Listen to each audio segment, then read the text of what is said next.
Hello everybody, Shinjo here, and welcome back to the channel and to my Yu-Gi-Oh! GX characters tier list. So we're starting off with Abydos.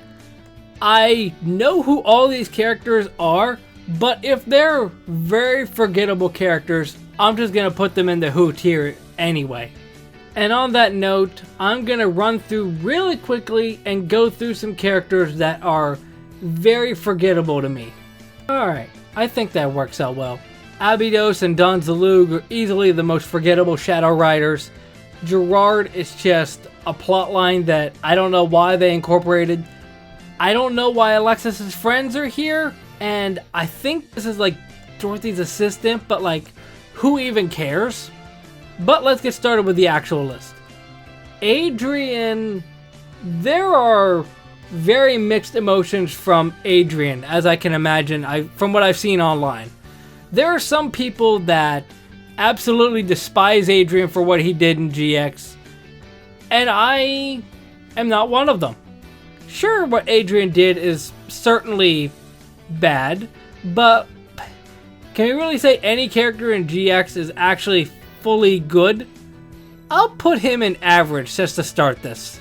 There are some moments from him that I really like, mainly from breaking the fourth wall a lot in the dub, but he's just a very mixed bag of a character.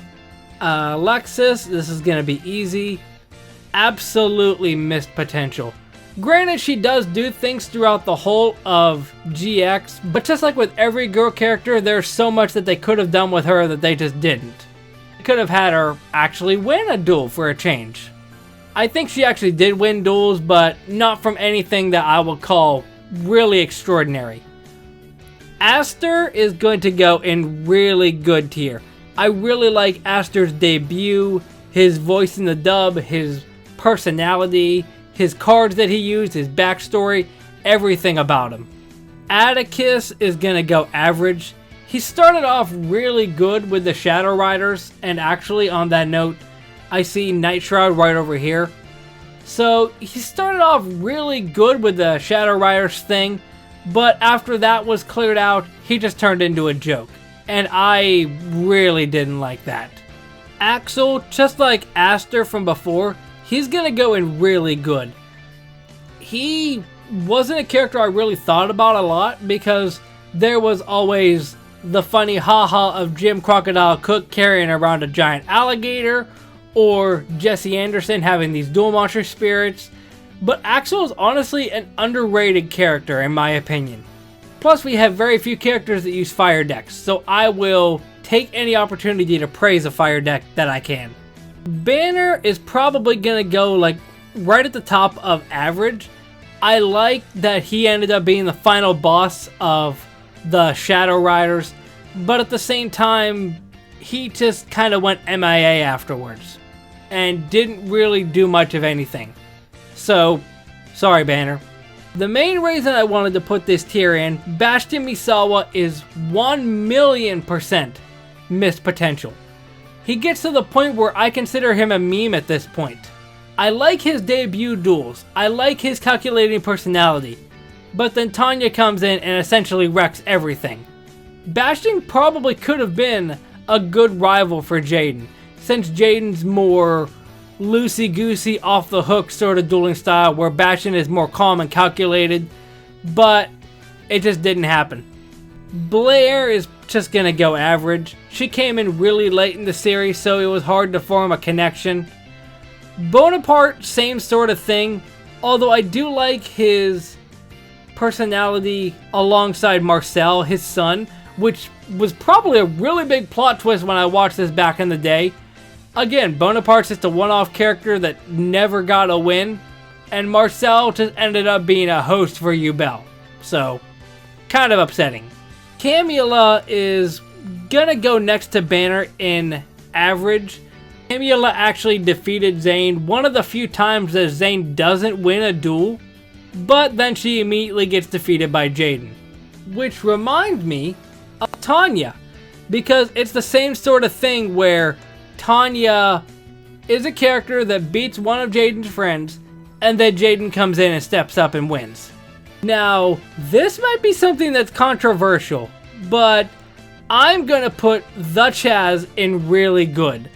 Not because he's a really good duelist, even though he kinda is, but mainly because of his relationship with the Ojama spirits and his whole joke with that.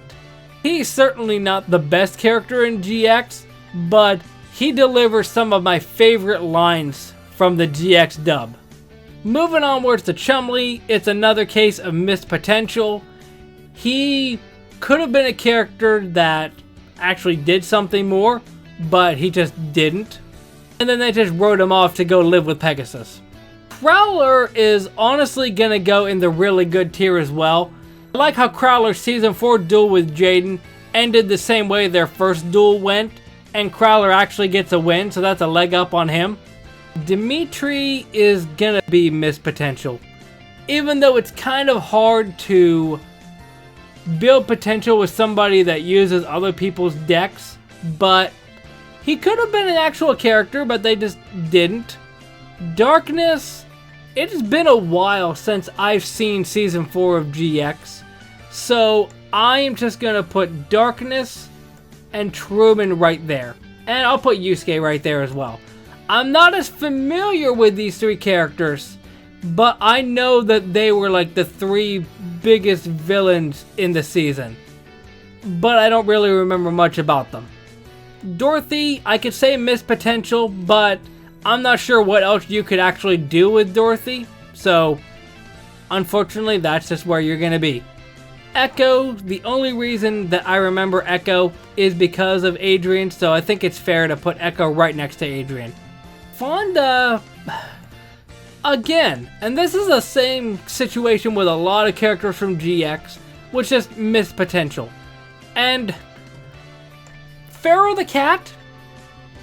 Pharaoh the Cat is below Banner, which I feel like kind of makes sense.